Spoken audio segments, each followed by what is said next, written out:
everybody, welcome back to my channel. If you're new here, my name is Allison. I post a lot of content about personal finances, but I also want to be kind of like a lifestyle channel as well and just sort of film a lot of content that combines the two, where I'm showing you guys realistic content of my life while trying to be on a budget. So if any of that is interesting to you, feel free to like and subscribe, follow along for more fun videos like this. Today's video, I'm going to be doing a net worth update because I haven't done one in about 5 months. And while I am on a debt payoff journey, if you've seen some of my videos, I am also sort of on a journey to reach $100,000 net worth, just because that is a fun goal to have. I don't have like any specific timeline that I want to reach that by, but it is nice to keep track of my net worth and like sort of have a goal in my mind. And then I feel like what you hear a lot is like the first 100K is the hardest, and then it gets easier as you go on to increase your net worth. But it is something I do like to keep track of because it's nice to see the growth and the progress that you've been making, and just to know that you're kind of on the right track for the future.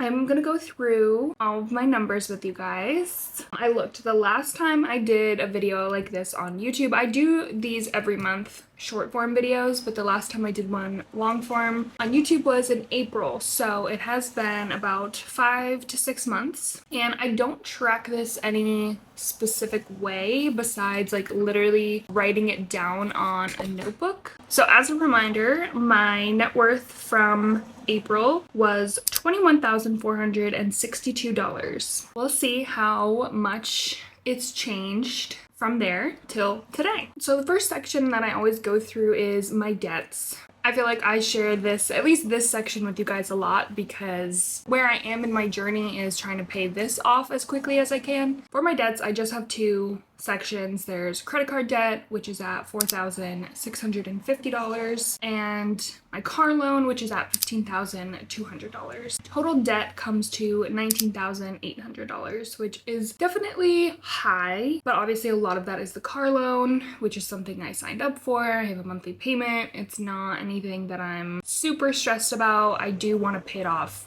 early, but it is a car loan, so it is what it is. And then if you've seen my latest video, my timeline for paying off the credit card is December. So literally 3 months from today, I will have that paid off, which will help me immensely. So that is my total debt situation right now. And then moving on, the next section that I total up is any cash, which is basically accounts that I would be able to get the money like relatively quickly. Like it's not money that's invested in any way. It's just money sitting in like some kind of savings account or checking account or something like that, where I'd be able to get the money relatively quickly. So I do have a high yield savings account. The money in this account, and again, I like to film these long form videos because sometimes in the short form videos people make assumptions about the money and like what I'm doing with it, or like why I have so much in this account and not using it to pay off my debt. But the reason for me specifically is this account has money that I'm setting aside for taxes at the end of the year, as well as my emergency fund. So in this account right now I have $5,500.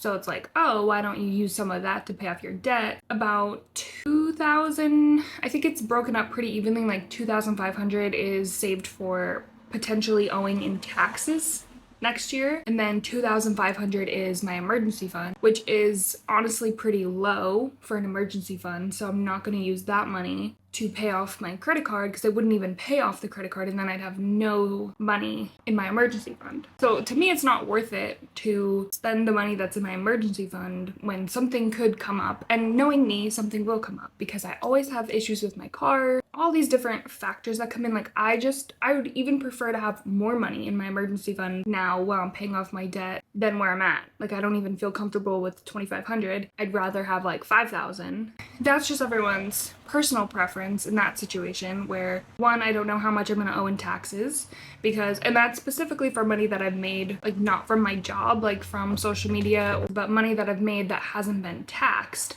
So I'd rather have that money set aside specifically for taxes. That's why I don't spend that money towards my debt. If I don't owe as much as I think in taxes, obviously next year when I'm like going through everything, say I only owe $2,000 in taxes. I will obviously throw that extra $500 towards my car loan. I will get to that when I get to that. Then the next account is a joint high-yield savings account that I do have with my husband, and this is our like big savings account. So in this account we have $24,775, and this is mostly money that we got back from our wedding, money that we've both been putting in there every single paycheck to save a little bit for a down payment on a house. That is specifically what we want to use this for. It is also just a savings account that we have for, again, anything that might come up. So like, yes, we want to use this for a house. God forbid we needed a new washer or dryer, or something happened with the cats maybe. Like, this is just a joint account that we can have for anything that we may need, but majority of this will be going towards a down payment on a house. Again, a lot of my short form videos, I get so many comments about how I should just use this money to pay off my debt. And while yes, that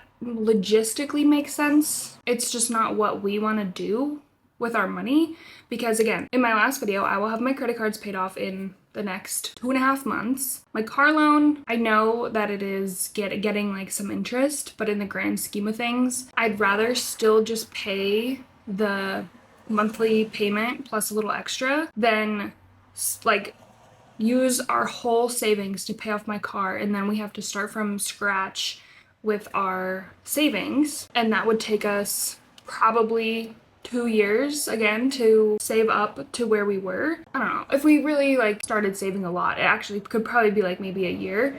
But the thing is, I think early next year is probably the best chance for us to get into a house at a good rate, at a decent price. Like, we are like late millennials. Like, I'm the last year of a millennial where we're kind of like screwed. Same with Gen Z, but like there's a good amount of people who like got into the housing market at a good time.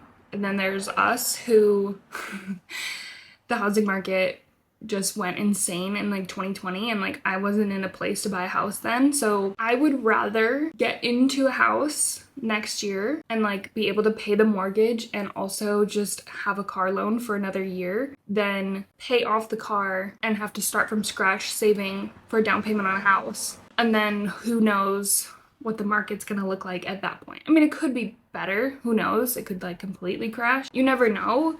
But that's just what we specifically want to do. And anybody, obviously I post this out there for people to have like their opinions on, which is totally fine. Everyone is allowed to have their opinions. But I also want to share like my perspective of this and maybe make other people feel okay with their decisions as well. Like, there's no one size fits all with when it comes to finances and money. Like, everyone makes a different amount, everyone spends a different amount, everyone has different goals, different aspirations. Some people really, really want to be completely debt-free. Some people's real goal is to get into a house, and that is my goal because I want to start a family, and I'm not gonna start a family living in this apartment. But yeah, that is just the explanation that I like to give when I'm going over specifically like these numbers that we have in savings, because a lot of people are so quick to say like, just pay off your debt, like what are you doing? There's so many other factors that can go into decisions that you make with your money. Plus also,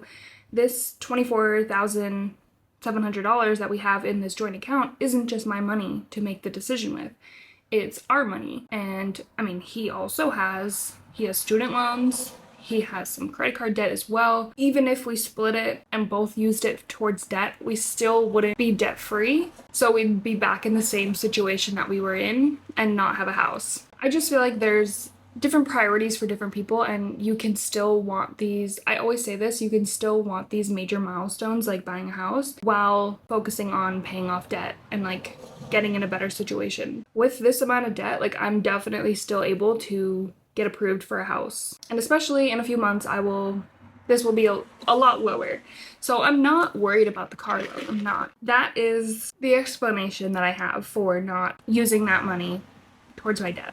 Then in my like regular checking account at any sort of given time, I have about $300. Total for cash is $30,125. So then the next section is investments, and this is just solely like retirement. I do have one brokerage account that my parents had set up for me when I was really young. That has just kind of been like growing and it's in my portfolio. But again, when I do these short form videos, people don't like understand that. They think I'm like investing my money instead of paying off the debt. That's not necessarily the case. It's just an account that I've had since I was younger, and it's like growing just because of the stock market. In my investments, that brokerage account has $8,526. And again, this is money that my parents, on birthdays, Christmas, whatever, they had been putting into this account and investing in stocks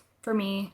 They also had one for my brother. Since then, it has been growing. I think people are wondering like why I'm not doing anything with this money as well. To take money out of this account, you have to pay taxes on it. Genuinely would be better for me just to keep it in there and let it grow until I'm like older, because I also don't know what the future holds for me. Maybe I'll need that money more in the future. I just don't think I'm at the point where I need to take that money out at this point. And it's nice to have sort of as like a security blanket, sort of. But again, the other part of it is I would have to pay taxes on that. So is it really worth it to take the money out now or just wait? Then next is my 401k through my employer. I think I just put the regular like 6% in there. Employer matches like 3%. So that account is at $22,453. That account makes me anxious, I feel like, because I did start working full-time a little bit later than like some other people my age. So I feel self-conscious about that number because I feel like it's low.